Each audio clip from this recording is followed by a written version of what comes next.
எல்லாமே ட்ரெஸ் எடுத்தீங்களா? புது ட்ரெஸ் எல்லாம் புது ட்ரெஸ் எடுத்து போட்டீங்களா? இவனா இவனா அவங்க அப்பாவுக்கு எனக்கு பிறந்த நாள். அவங்க அப்பாவுக்கு பிறந்த நாள்னா யாரு ட்ரெஸ் எடுப்பாங்க? யாருக்கு பிறந்த நாள் அவங்க தானே எடுப்பாங்க. ஏசப்பாவுக்கு பிறந்த நாள்னா யாருக்கு நம்ம ட்ரெஸ் போட்டுருக்கோம்? புது ட்ரெஸ் எடுத்து நம்ம போட்டு இருக்கோம்ல. ஏசப்பாவுக்கு தானே ட்ரெஸ் எடுத்து கொடுக்கணும். அவருக்கு தானே பிறந்த நாள், நம்ம தானே. அப்போ ஏசப்பாவுக்கு பிறந்த நாள் அவருக்கு ட்ரெஸ் எடுத்து கொடுக்கணும்னா நம்ம என்ன பண்ணணும்?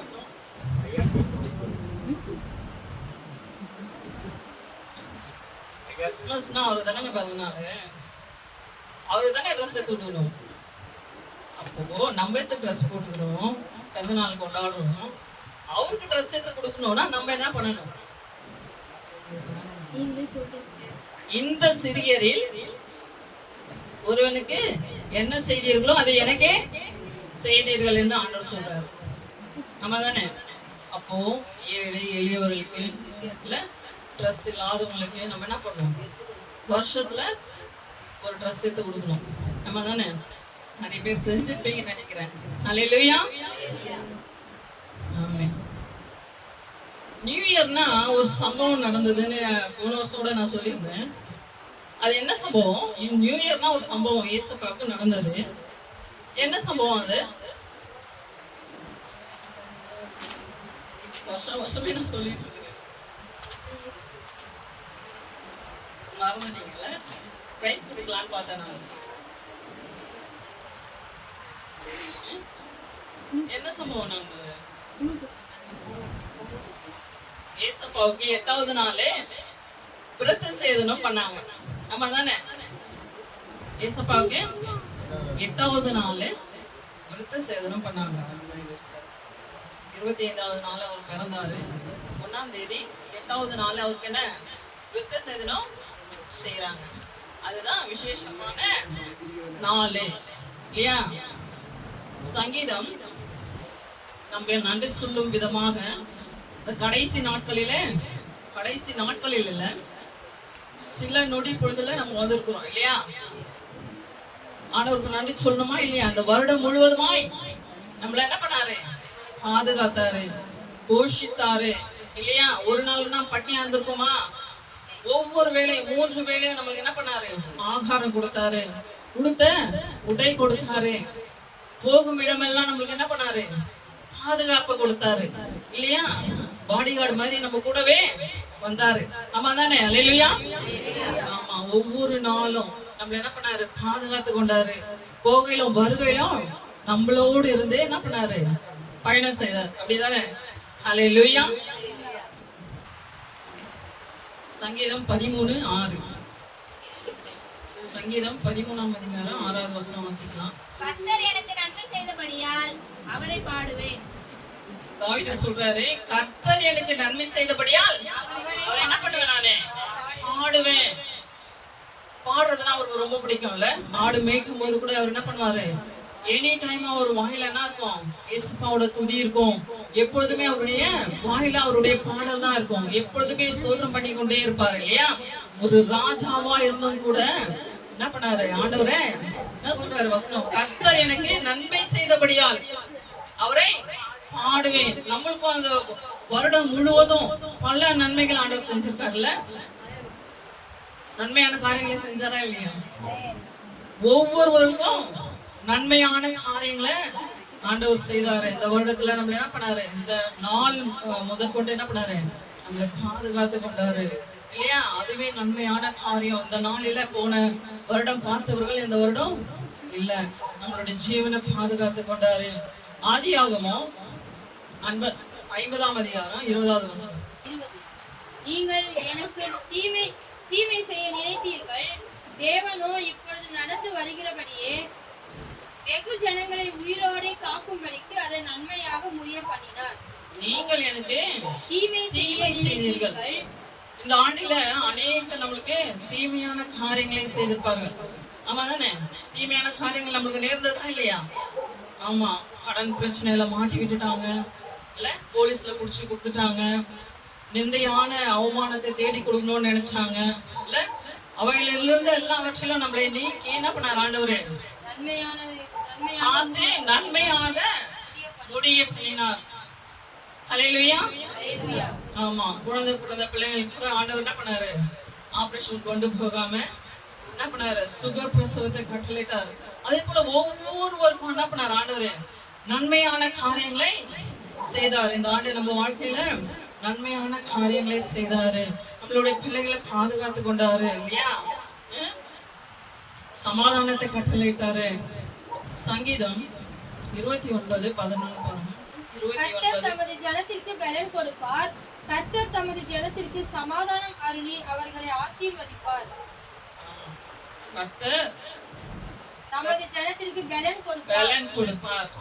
வேலை செய்யற இடத்துல நம்மளுக்கு என்ன வேணும்? பலன் வேணும். பணத்தை சம்பாதிக்க நம்மளுக்கு பலன் வேணும் இல்லையா? நோயிலிருந்து நீக்கி நம்மளுக்கு ஆண்டவர் என்ன பண்ணாரு? இந்த வருஷம் பலத்தை கொடுத்தாரு இல்லையா? நோயின் படுக்கையில நம்ம இருந்தோமா? சின்ன சின்ன வியாதி வந்தாலும் கூட அதுல இருந்து நம்மளுக்கு என்ன பண்ணாரு ஆண்டவர்? விடுதலையை கொடுத்து, சுகத்தை கொடுத்து, பலத்தை கொடுத்து என்ன பண்ணாரு? எழுந்து நடக்கும்படியான கிருபையை கொடுத்தாரு இல்லையா? பணம் இல்லைன்னா என்ன ஆகும்? வாடகை கொடுக்க முடியாது இல்ல, குடும்பத்திற்குரிய காரியங்களை பார்க்க முடியாது. அப்ப என்ன பண்ணோம்? நம்மளுக்கு பலன் இல்லாதவளா நம்ம என்ன பண்ணுவோம்? சோர்ந்து போயிடுவோம். ஒவ்வொரு நாளும் நம்மள என்ன பண்றாரு ஆண்டவர்? எல்லாவற்றிலும் பலன் கொடுத்து நம்மளை பாதுகாக்கிறவரா இருக்கிறார். நோயிலிருந்து பலன் கொடுத்து நம்மள என்ன பண்றாரு? நோயை நீக்கி நம்மளுக்கு என்ன பண்றாரு? பலத்தை கொடுக்கிறாரு. ஒவ்வொரு வருஷிலும் ஒவ்வொரு காரியத்துல நம்மள என்ன பண்றாரு ஆண்டவர்? பலப்படுத்துகிறவரா இருக்கிறார். சோர்ந்து போகிற நேரங்களில கூட ஆண்டவர் என்ன பண்றாரு? நம்மள பலப்படுத்துறாரு. ஆமாவா இல்லையா? அவர் சமூகத்துல நம்ம உட்காரும் போது, சோர்ந்து உட்காரும் போது ஆண்டவர் என்ன பண்றாரு? நம்மள ஜெபத்துல உட்காரும் போது ஆவியானவர் நம்மள என்ன பண்றாரு? பலப்படுத்துறாரு. அநேக காரியங்களை நம்ம என்ன பண்ணோம்? இந்த ஆண்டு சோர்ந்து போனோம். ஆமா தானே? நிறைய காரியங்கள் ஒவ்வொருவரும் நினைத்து பார்த்தா நிறைய காரியங்களை நம்ம என்ன பண்ணோம்? சோர்ந்து போனோம். அவைகள் எல்லாவற்றிலும் நம்மள என்ன பண்ணாரு? பலப்படுத்தின ஆண்டவர் நம்முடைய ஆண்டவராயிருக்கிறார். 2 சாமுவேல் 7:18. அப்பொழுது தாவீது ராஜா உட்பிரவேசித்து கர்த்தருடைய சமூகத்தில் இருந்து, கர்த்தராகிய ஆண்டவரே, தேவரீர் என்னை இதுவரைக்கும் கொண்டு வந்ததற்கு நான் எம்மாத்திரம், என் வீடும் எம்மாத்திரம். அப்பொழுது தாவீது ராஜா உட்பிரவேசித்து தேவ ஆலயத்திற்குள் உட்பிரவேசித்து கர்த்தருடைய சமூகத்தில் இருந்து, கர்த்தராகிய ஆண்டவரே, தேவரீர் என்னை இதுவரைக்கும் கொண்டு வந்ததற்கு நான் எம்மாத்திரம், என் வீடும் ஏமாற்றம் இல்லையா? இந்த வயது வரைக்கும் நம்மள ஏந்தி சுமந்து எல்லாவற்றுக்கும் தப்பு வைத்து ஆண்டவர் என்ன பண்ணாரு? இது வரைக்கும் கொண்டு வந்ததுக்கு நம்ம ஏமாத்திரம் இல்ல. நம்ம அவருக்காக நம்ம என்ன செஞ்சோம்? என்ன செய்யறோம் இல்லையா? ஒவ்வொரு நாள் அனுதினமும் அவரை நம்ம தேடுறோமா? ஜெபிக்கிறோமா அப்படின்னு கேட்டா கேள்விக்குறிதான் இல்லையா? தாவீது ஒரு ராஜா, அவருக்கு எவ்வளவு காரியங்கள் இல்ல. ஒரு ராஜாவா இருந்தும் கூட அவர் என்ன சொல்றாரு? நான் ஏமாத்திரம்னு கேட்கிறாரு. ஆண்டவரை இதுவரைக்கும் கொண்டு வந்ததற்கு நான் ஏமாத்திரம். அப்போ ஒரு ராஜாவே அப்படி கேட்கும் போது நம்மனா ஏமாத்திரம் இல்ல? எவ்வளவு அழகா நம்மள ஆண்டவரு வழி நடத்தி இந்த நாள் வரைக்கும் நம்மள கொண்டு வந்திருக்கிறார். ஆமென், அல்லேலூயா. சங்கீதம் 116:12. கர்த்தர் எனக்கு செய்த எல்லா உபகாரங்களுக்காகவும் அவருக்கு எண்ணத்தை செலுத்துவேன். கர்த்தர் செய்த எல்லா உபகாரங்களுக்காகவும் அவருக்கு எண்ணத்தை செலுத்துவேன். கர்த்தர் செய்த எல்லா, இந்த ஆண்டு செய்த எல்லா நன்மைகளுக்காகவும் நான் எண்ணத்தை செலுத்துவேன். என்ன செய்ய முடியும்? நம்மள இந்த நாள் வரைக்குமாய் அழகாய் சுமந்து வந்த தெய்வத்துக்கு நம்ம என்ன செய்ய முடியும்? என்ன செய்யலாம்? அடுத்த வசனம் படிங்க. ரட்சிப்பின் பாத்திரத்தை எடுத்துக்கொண்டு ஆமா. கர்த்தருடைய நாமத்தை அல்லேலூயா. தொழுது கொள்ளுவேன். ரட்சிப்பின் பாத்திரத்தை எடுத்துக்கொண்டு கர்த்தருடைய கர்த்தருடைய நாமத்தை தொழுது கொள்ளுவேன்னு சொல்லி தாவீது சொல்றாரு. எவ்வளவு அழகா சொல்றாரு பாருங்க. ரட்சிப்பின் பாத்திரத்தை எடுத்துக்கொண்டு ஒவ்வொரு நாளும் இல்ல ஒவ்வொரு நாளும் ஒவ்வொரு காரியத்துல இருந்து நம்ம என்ன பண்றாரு ஆண்டவர் தேவன் ரட்சிக்கிறவரா இருக்கிறார். அப்போ ரட்சிப்பின் பாத்திரத்தை எடுத்துக்கொண்டு நம்ம என்ன பண்ணோம்? கர்த்தருடைய நாமத்தை தொழுது கொள்ளுவேன். ஆமா, கர்த்தருடைய நாமத்தை தொழுது கொள்ளுவர்களா இருக்கணும். அது மாத்திரம் இல்ல, ஆண்டவருடைய சுவிசேஷத்தை அநேகருக்கு நம்ம என்ன பண்ணணும்? சொல்லுகிறவர்களா இருக்கணும் ஒவ்வொரு நாளும். அதுதான் ஆண்டவர் எதிர்பார்க்கிறாருல. ஒவ்வொருவர்களுக்காகவும் ஒவ்வொரு நாளும் நம்ம ஜெபிக்கிறவர்களா இருக்கணும். மற்றவர்களுக்கு ஆண்டவர் பத்தி நம்ம என்ன பண்ணணும்? எடுத்து சொல்லுகிறவர்களா இருக்கணும். அது நம்ம மேலே விழுந்த கடமையா இருக்கிறதுன்னு வசனம் சொல்லுது. அப்போ தசம பாகத்துல உண்மையா இருக்கணும், காணிக்கையில உண்மையா இருக்கணும். ஆண்டவருக்கு எல்லா காரியங்களிலும் நம்ம என்ன பண்ணணும்?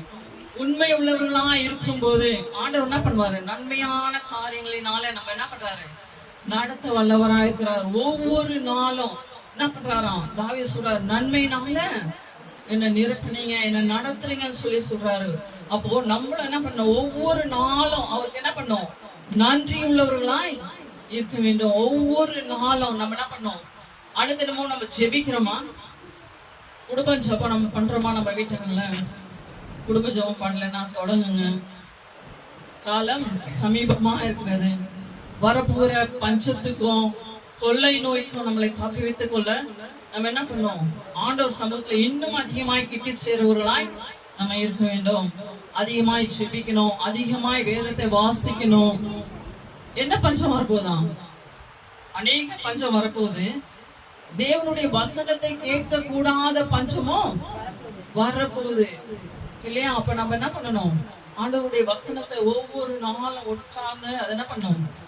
தியானிக்கணும். இல்ல தாவீது 1வது சங்கீதத்துல என்ன சொல்றாரு? இரவும் பகலும் கர்த்தருடைய வேதத்தை தியானமா இருக்கிற மனுஷன் பாக்கியவான் அப்படின்னு சொல்றாரு இல்லையா? அப்போ இரவும் பகலும் ஒவ்வொரு நாளும் என்ன பண்ணணும்? அவருடைய வசனத்துல தியானமா இருக்கணும். ஒவ்வொரு நாளும் தியானம் பண்ணணும், ஒவ்வொரு நாளும் படிக்கணும். செல்போன் எனி டைம் என்ன பண்றோம்? செல்போன்ல தான் நம்ம காணும் போகுது. ஆமாவா இல்லையாங்க? 6ல இருந்து 60 வரைக்கும் போனு தான். போனு கை கீழே வைக்கிறதே இல்ல. குடும்பத்துல ஒருத்தரோட ஒருத்தர் என்ன பண்றது இல்ல, பேசிக்கொள்வதே இல்ல. எல்லாம் ஃபுல்லா போனு தான். போன் எடுத்து என்ன பண்றது? தனித்தனியா போய் உட்காந்துருக்குது இல்லையா? தனித்தனியா உட்காந்து நோண்டின்னு உட்காந்து இருக்கிற வேலை தான். காலையில என்ன பண்றோம்? பரபரப்பா ஓடிடுறோமா? வேலைக்கு ஓடிடுறோமா? ஸ்கூலுக்கு போயிடுறோமா? கவனிங்க, ஸ்கூலுக்கு போயிடுறோம், வேலைக்கு போயிடுறோம் இல்லையா? காலையில நம்ம என்ன பண்ணுவோம்? ஜெபிக்க கூட நம்மளுக்கு நேரம் இருக்காது. கேலண்டர் ஒரு வசனம் பார்த்துட்டு படிச்சுட்டு ஓடிடுவோம். அப்படிதானே? ஒன்னாவும் உட்காந்து நம்ம சாப்பிட போறது இல்லை. மதியமும் என்ன பண்ணுவோம்? ஆபீஸ்ல சாப்பிடுவோம், இல்ல ஸ்கூல்ல சாப்பிடுவோம். ஒன்னா சாப்பிட போறது இல்லை. ஆனா இரவுல எல்லாமே ஒன்னாதானே இருப்போம். எல்லாமே நம்ம என்ன பண்ணுவோம்? ஒன்னா சேர்ந்து இருப்போம் இல்லையா? அப்போ குடும்ப ஜெபம் பண்ணுங்க. வரப்போகிற ஆண்டுல குடும்பமா உட்கார்ந்து சாப்பிடுங்க. குடும்பமா ஒருத்தருக்கு ஒருத்தர் விசாரிங்க, பேசுங்க. போன்ல செலவு பண்றதை விட என்ன பண்ணுங்க? பேசுங்க. ஒருத்தரோட ஒருத்தர் அன்பாய் பேசுங்க. அதெல்லாம் குறைஞ்சு போயிடுச்சு. ஆமாவா இல்லையா? ஆமென். ஆமா, குறைஞ்சு போயிடுச்சு. அன்பே இல்ல. கடைசி நாட்களில் அன்பு தணிந்து போகும் ஆண்டவர் சொல்றாரு இல்லையா? அது போலதான் நடந்து கொண்டு இருக்கிறது. போன்லயே நம்ம காலத்தை கழித்து கொண்டு இருக்கிறோம். நன்மையான காரியமும் இருக்குது, அதுல தீமையான காரியங்களும் இருக்குது. நன்மையான காரியங்களை நம்ம என்ன பண்ணலாம்? எடுத்துக் கொள்ளலாம். பிரோஜனமான காரியங்களை நம்ம செய்யலாம், கடைபிடிக்கலாமா? ஆமென். ஹல்லேலூயா.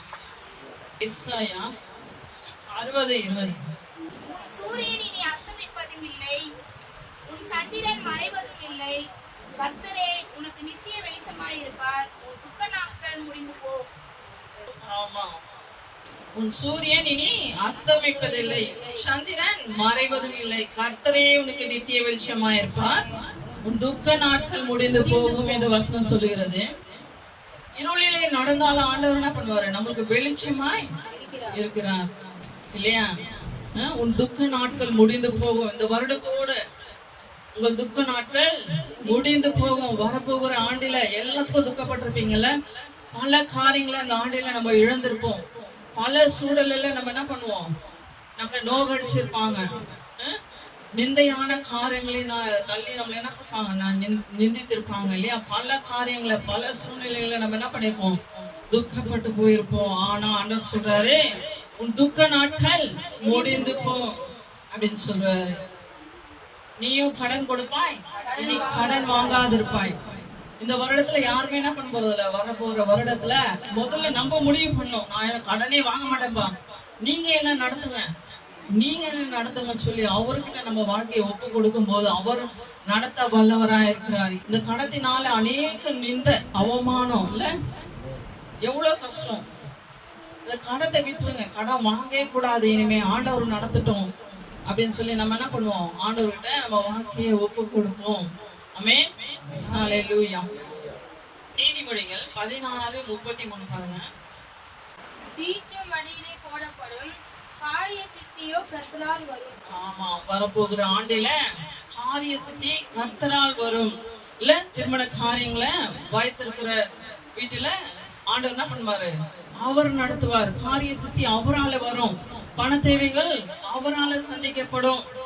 பிள்ளைகள் படிக்கிறாங்கன்னு சொன்னா அதனுடைய காரியங்களை என்ன பண்ணுவார் ஆண்டவர் வெற்றிகரமா இந்த ஆண்டில வரப்போகிற ஆண்டில என்ன பண்ணுவாரு, அழகாய் நம்ம பிள்ளைகளை என்ன பண்ணுவார் ஆண்டவர் பொறுப்பெடுத்து கொண்டு பிள்ளைகளை நன்றாய் படிக்கும்படி அவர்கள் என்ன பண்ணுவாரு ஆண்டவர் நடத்த வல்லவராய் இருக்கிறார். ஏசாயா 62:8.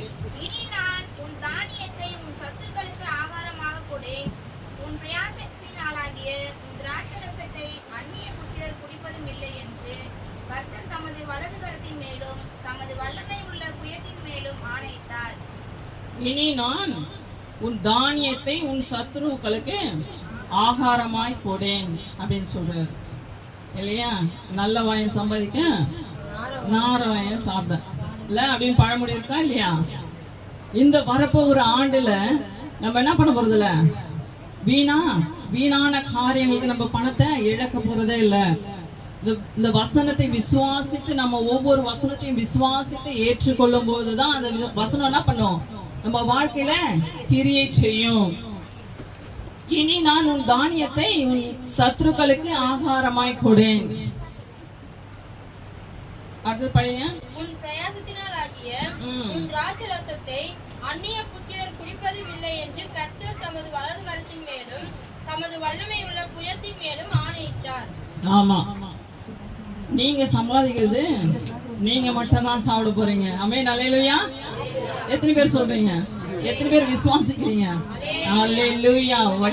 வட்டி கொடுக்க போறது இல்ல, தண்டல்காரனுக்கு வீணா கொடுக்க போறது இல்ல, வீணான ஹாஸ்பிட்டலுக்கு வீணா கொடுக்க போறது இல்ல. அப்போ வீணான காரியங்களுக்கு நம்ம பணம் விரயமாக கூடாது அப்படின்னு சொன்னா ஆண்டவருடைய காரியத்துக்கு நம்ம என்ன பண்ணோம், முக்கியத்துவம் கொடுக்கிறவங்களா இருக்கணும். ஆண்டவருக்கு கொடுக்கறதுல நம்ம என்ன பண்ணோம், முந்தி கொள்ளுறவங்களாய் இருக்க வேண்டும். ஆண்டவர் தாமே இந்த திருவசனங்களை ஆசீர்வதிப்பார்கள்.